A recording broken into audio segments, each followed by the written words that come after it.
بسم اللہ الرحمن الرحیم۔ اگر اسی لمحے اللہ تعالیٰ آپ سے فرمائے اے میرے بندے صرف ایک دعا مانگو میں ابھی قبول کروں گا، تو آپ کیا مانگیں گے؟ رزق، شفا، اولاد، قرض سے نجات یا اپنے گناہوں کی معافی؟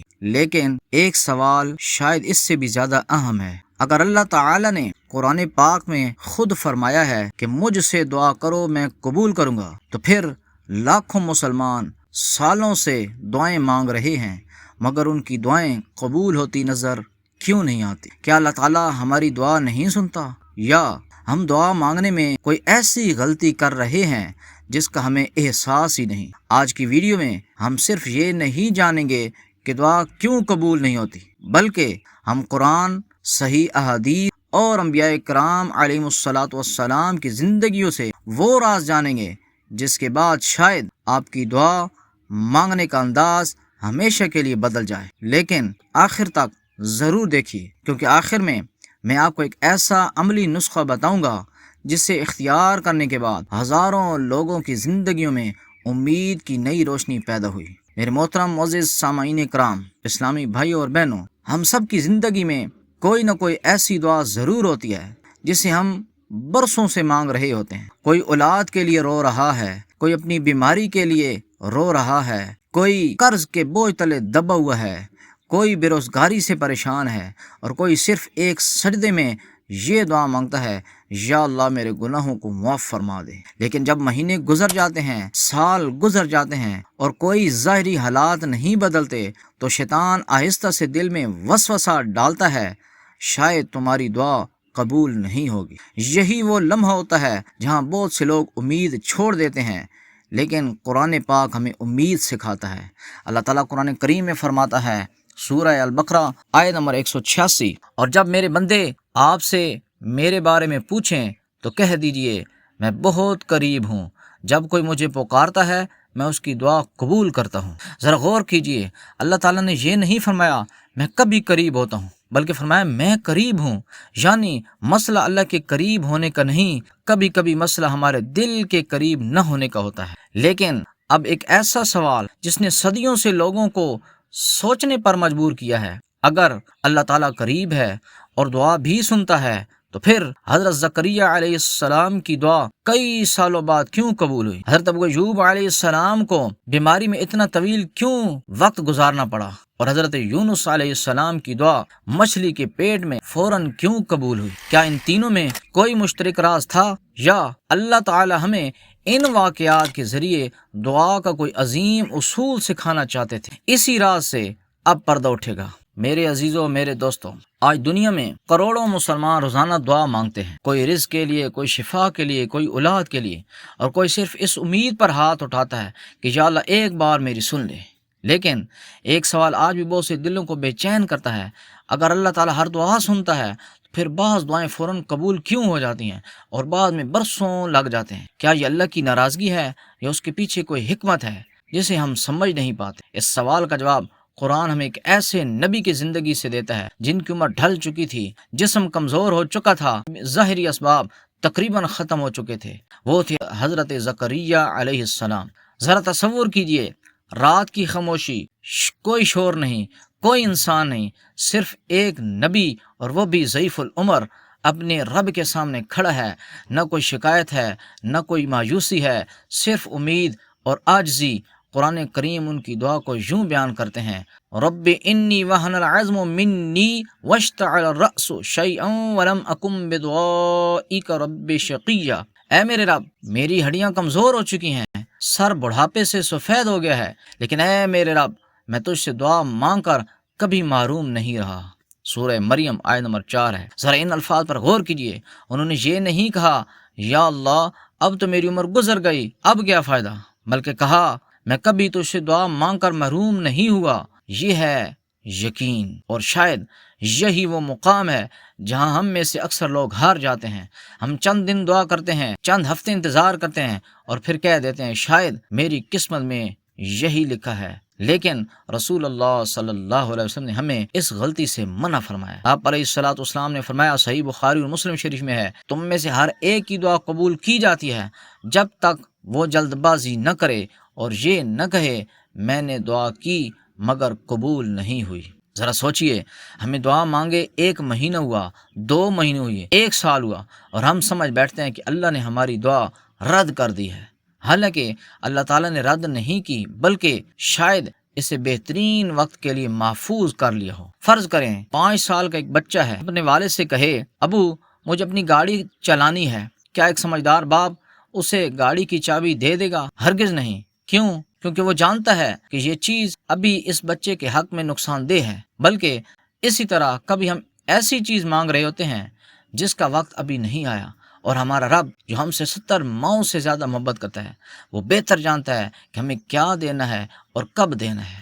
تو میرے بھائی، اگر آپ کی دعا ابھی قبول نہیں ہوئی تو مایوس مت ہوئیں۔ ہو سکتا ہے اللہ تعالیٰ آپ کو اس دعا سے بہت بڑی نعمت دینا چاہتا ہو سکتا ہے وہ آپ کی دعا کو آخرت کے لیے ذخیرہ کر رکھا ہو، اور ہو سکتا ہے وہ اسی دعا کی برکت سے آپ سے کوئی ایسی مصیبت ٹال رہا ہو جس کا آپ کو ابھی احساس بھی نہ ہو۔ لیکن اب سوال یہ ہے، کیا کوئی ایسا عمل بھی ہے جو دعا کو اللہ تعالیٰ کی بارگاہ میں زیادہ محبوب بنا لیتا ہے؟ ایک ایسا عمل جسے نبی کریم علیہ السلام نے خود سکھایا اور جسے بڑے بڑے اولیاء کرام نے کبھی نہیں چھوڑا۔ وہ عمل کیا ہے اور دعا سے پہلے اس کی اتنی اہمیت کیوں ہے؟ اسی حیرت انگیز راز سے آج پردہ اٹھے گا انشاءاللہ العزیز۔ میرے عزیز دوستو، اب تک ہم نے جانا اللہ تعالیٰ ہر دعا سنتا ہے، دعا میں تاخیر ہمیشہ رد ہونے کی علامت نہیں ہے، اور جلد بازی قبولیت دعا کی ایک بڑی رکاوٹ ہے۔ لیکن اب ایک ایسا سوال ہے جس کا جواب شاید ہم میں سے اکثر لوگوں کو معلوم نہیں۔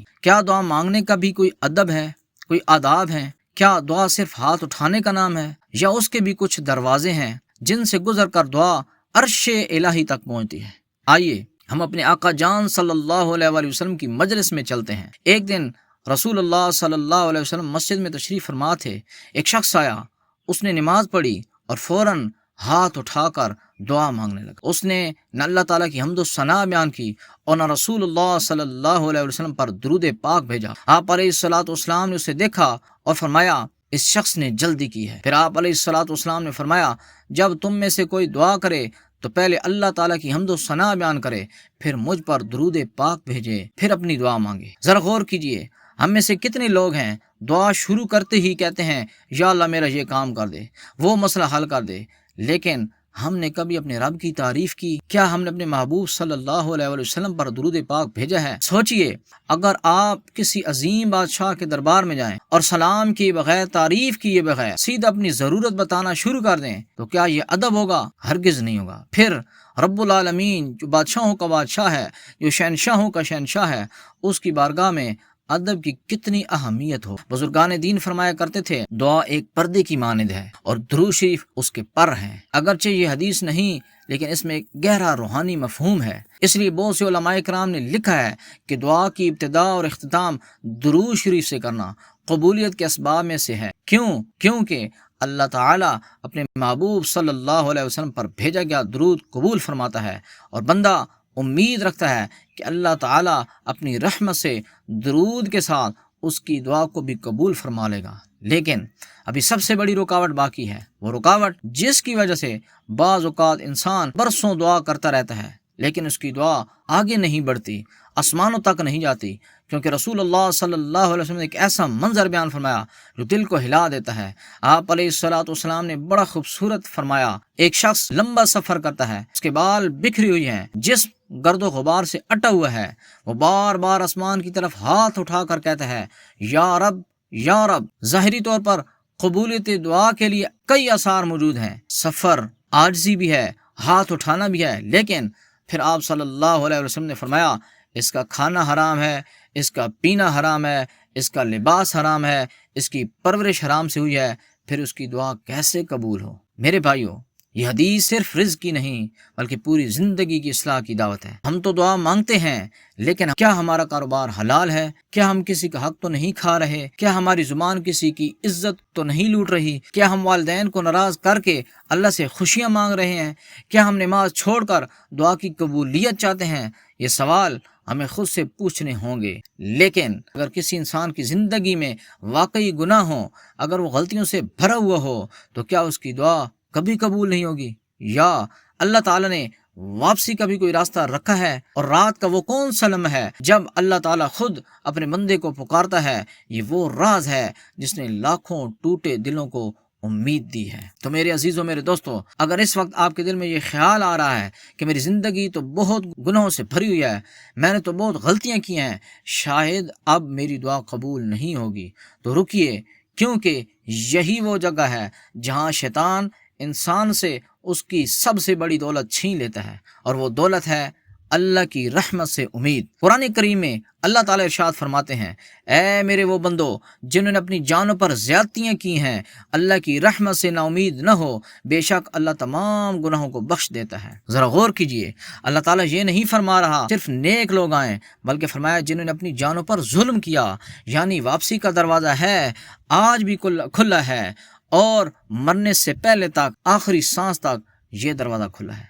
اب ذرا رات کے آخری پہر کا منظر اپنے ذہن میں لائیے، ہر طرف خاموشی ہوتی ہے، سناٹا ہوتا ہے، لوگ گہری نیند میں ہیں، لیکن ایک بندہ وضو کرتا ہے، 2 رکعت نماز تہجد پڑھتا ہے اور سجدے میں گر کر رونے لگتا ہے۔ اسی وقت آپ علیہ الصلوۃ والسلام نے فرمایا، ہمارا رب ہر رات جب آخری تہائی باقی رہ جاتی ہے، آسمان دنیا پر نزول فرماتا ہے، نزول رحمت فرماتا ہے، اور فرماتا ہے کون ہے جو مجھ سے دعا کرے تاکہ میں اس کی دعا کو قبول کروں، کون ہے جو مجھ سے مانگے تاکہ میں اسے عطا کروں، کون ہے جو مجھ سے بخشش طلب کرے تاکہ میں اسے بخش دوں۔ ذرا تصور تو کیجئے، وہ رب جس کے حکم سے سورج طلوع ہوتا ہے، وہ رب جس کے حکم سے سمندر موجیں مارتے ہیں، وہ رب خود اپنے بندوں کو پکار رہا ہے، اور ہم کبھی موبائل میں مصروف ہیں، کبھی دنیا کی فکر میں ہیں، اور کبھی غفلت میں ہیں، اس پکار کو سن ہی نہیں پاتے۔ اگر آپ چاہتے ہیں کہ آپ کی دعا اللہ تعالیٰ کو زیادہ محبوب ہو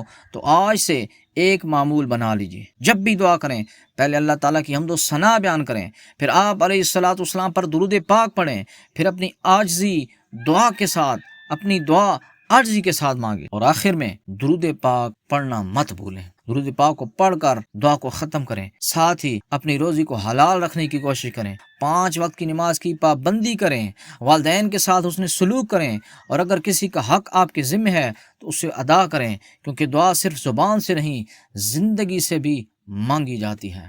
میرے بھائی، میرے بہنوں، ہو سکتا ہے آج کی اس ویڈیو کے بعد آپ پہلی مرتبہ دل سے دعا مانگیں، ہو سکتا ہے آج رات آپ کے آنسو زمین پر گریں اور اللہ تعالیٰ کی رحمت آسمان سے اتر آئے، ہو سکتا ہے آپ جس دعا کو برسوں سے ناممکن سمجھ رہے ہیں وہ اللہ تعالیٰ کے نزدیک صرف کن کہنے کی دیر ہو۔ اس لیے دعا مانگنا کبھی مت چھوڑنا۔ اگر زکریا علیہ السلام نے امید نہیں چھوڑی، اگر ایوب علیہ السلام نے صبر نہیں چھوڑا، اگر یونس علیہ السلام نے اندھیروں میں مچھلی کے اندر سے اللہ کو پکارنا نہیں چھوڑا، تو آپ بھی اپنے رب کے دروازے سے واپس نہ جائیں۔ اگر آج کی گفتگو نے آپ کے دل میں امید پیدا کی ہے تو آج رات صرف 5 منٹ، زیادہ نہیں، صرف 5 منٹ اپنے رب کے لیے نکالیں، 2 رکعت نفل ادا کیجیے، اللہ کی حمد کیجیے، نبی کریم علیہ السلام پر درود پاک بھیجیے، اور پھر اپنے دل کی ہر بات اپنے رب سے کہہ دیجیے۔ یاد رکھیے، اللہ تعالیٰ آپ کے الفاظ سے پہلے آپ کے دل کو جانتا ہے۔ اللہ تعالیٰ ہمارے اخلاص، حسن ظن، صبر اور ایسی دعائیں نصیب فرمائے جو دنیا اور آخرت میں ہمارے لیے خیر کا سبب بنے۔ حضرات گرامی، دعا کو بار بار مانگیں، چھوڑنا نہیں ہے، بار بار مانگیں، درود شریف ساتھ ساتھ پڑھتے رہیں، اور پھر حضرات گرامی، دعا صرف الفاظ کی صورت میں نہ مانگیں، بلکہ دعا کو دل سے مانگیں، دل میں ندامت، شرمندگی لائیں، اور پھر اس دعا کو مانگیں۔ اللہ تعالیٰ فوراً قبول کرتا ہے انشاءاللہ العزیز۔